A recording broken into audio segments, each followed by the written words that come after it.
Yahwism. That's Yahwism. Yah, A-W-I-S-M, is the name given by modern scholars to the religion of ancient Israel and Judah.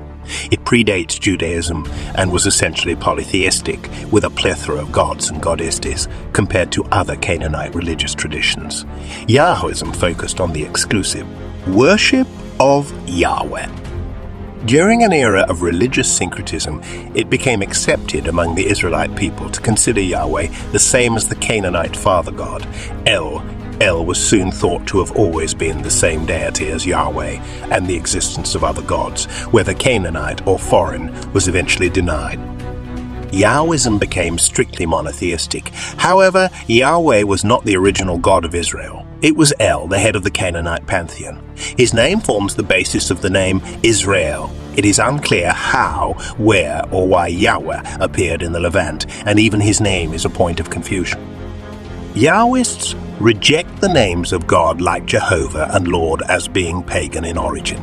Modern Yahwists hold the Hebrew Bible to be the sole authoritative book, but they accept the Synoptic Gospels and the Epistle of James because they see these books as supporting the Hebrew Bible.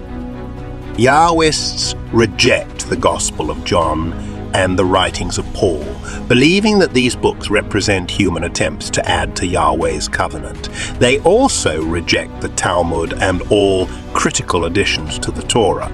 They say everyone who calls a creator by a name other than Yahweh, or who accepts the oral traditions of the Jews, is brought into a false religion. According to Yahwists, Christians and most versions of Judaism are false religions.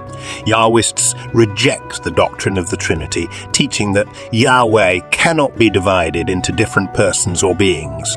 Yahwism teaches that Yeshua, Jesus, honored the Torah and was a true teacher of Yahwism, but they add that he was not divine in any way and did not die for anyone's sins. Yahwism teaches that salvation comes only through keeping Yahweh's covenant in the Torah faithfully. Now, Yahwism evolved towards monotheism by the end of the Babylonian exile in the late 6th century BCE, and by the 4th century BCEU, Yahwism had evolved into what is now known as the Second Temple.